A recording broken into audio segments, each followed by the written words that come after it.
Hello everyone, welcome or welcome back to my channel. It's Doc, and today what we have is a very special habitat for the red-crowned cranes. Now, I've seen so many iterations of how, people built a habitat for them today already. I mean, since the release of the pack, guys, the community has been so alive. I've never seen us this alive for such a long time. What I'm going today for the red-crowned crane is like a very modern yet simple Japanese habitat. I did not want to use the traditional pieces because I am building in Pineland Zoo with this build, and it's just I just don't use too many traditional pieces in the zoo because it's a fairly modern design zoo, and I'm trying to keep a design, to a theme. And today's agenda has two important things. Number one, I'm going to be addressing what I will be doing with Pineland Zoo moving on, because I have been getting so much suggestions and I want to answer some of them and what I'm going to do. Second, I will be showing you what kind of exhibit we will be making for the red-crowned crane and what it's inspired by. We will be talking about that. Today is very like a chill building day. I have had so many problems with the file size of this build because it took a very long time to do, especially the second part. The build itself doesn't take that long. The problem is when we're making the backdrop.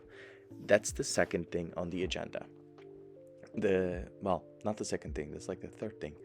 The other thing in the agenda is simply the backdrop that we will be making, and the backdrop is very much inspired by a painting, one of my favorite artists ever.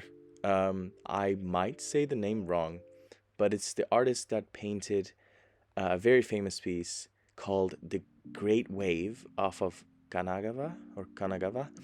It's a Japanese artist, Hokusai, and he's one of my favorite painters ever. Or, I mean, not just painters, but, artists.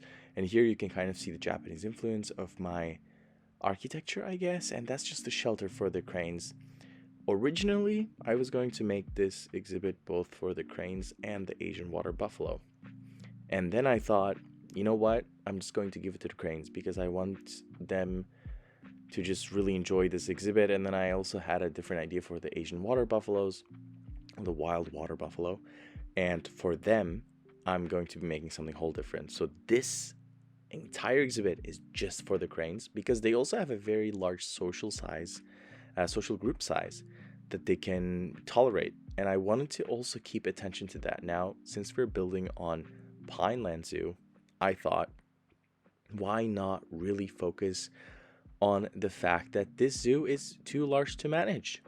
And we're trying to uphold the animal welfare standards, as we said before. Like, we want to keep this zoo realistic, but also we want to keep to the standards of the game for playability, without turning off a bunch of settings. Like with this zoo, I actually have nothing turned off except for water.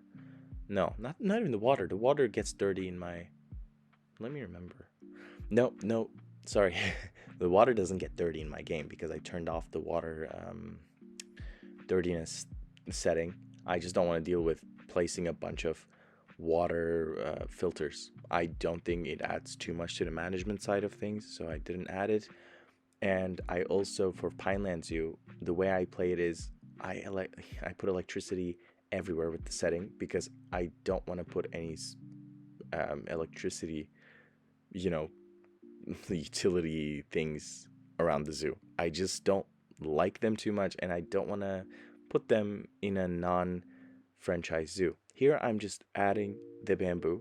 I think the bamboo really gave it a much better, like, of course we have bamboo fencing, and then when we have the real bamboo, it just gives it such a natural feel and such a serene, beautiful scenery. Here I'm testing the sun. It's gonna make sense in a second. When we're making the backdrop, the sun was very important, and the way that it's set was very important. I even made a little painting in the game that kind of gives a clue as to how the sun looks when it's setting in the game and when it's coming up. For this habitat, and that little cliff is for the cranes. So what I thought with this entire exhibit was it's gonna look beautiful when you look at it from a certain angle from above when you first enter. So as a guest, when you first enter the red-crowned crane habitat, it's gonna look gorgeous. But then you also want to see the cranes a bit more on a level ground, right? For that exact thing, that's why I built that, elevation for the cranes. It's totally traversable for them, and they do use it. I've played with it with them. You'll see it at the cinematics. The cinematics, I think it's one of my favorite cinematics I've ever taken after the Australian cinematics I've done, because that is the part that I really have fun with most of the time. Here, I just couldn't decide if I wanted to go for like grass or dirt. At the end, I just went for soil and dirt.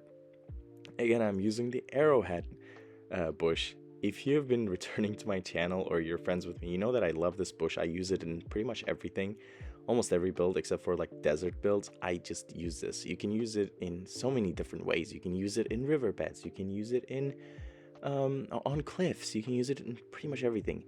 Here, the reason why that fence exists right underneath, well, the bamboo exists right underneath the the path, is the fact that since I said I'm keeping, attention to the animal care and animal welfare standards of the game, I made that into like a shelter area for the cranes. So if they get stressed out, they can just hide underneath that and they're gonna be fine.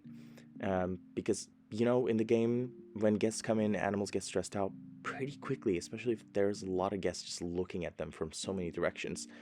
That's why I gave them a little privacy section, so that if they don't want to be on the display area or the shelter because it might be too loud or whatever, also adds, I guess, realism, they can just go down and look at the elephants. We'll have no elephant speed build for the time being. I think we need a few days before I release that. It's already built, as you can see in the background. But first thing I'm going to do, which I did not address in the agenda yet, and I guess I'm going to announce the first thing last, is the fact that Pineland Zoo will get an update video soon. Because I want to show you guys how, what we have thus far. It's gotten very large.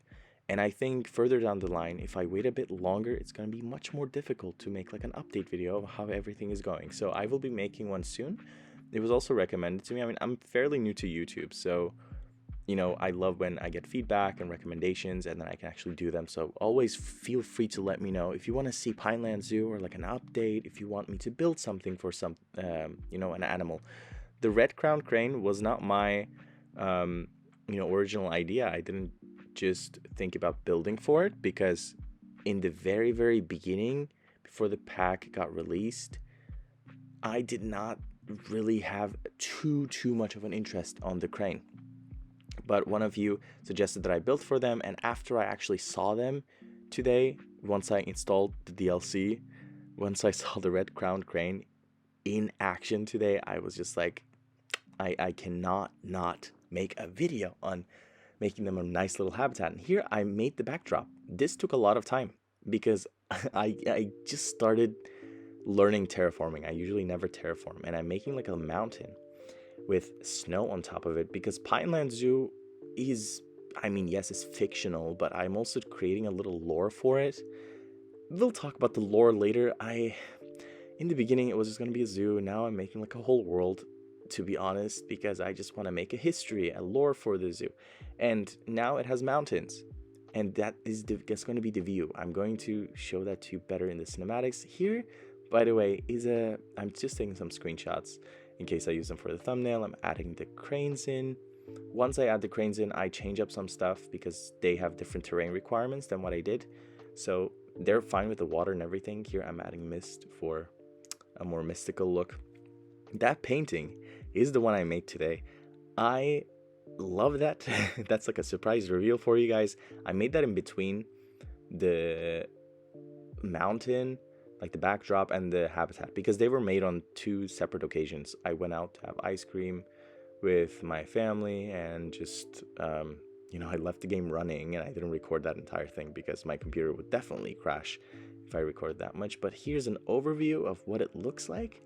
And the sun kind of sets right to the right side of that. I'm showing you a time lapse in the cinematics, and I'll just let you enjoy the rest of this video now with the cinematics, with the music, and with the not so great wave painting I tried to make. And I hope you guys enjoyed this video. Let me know what we should build for next and what you want to see.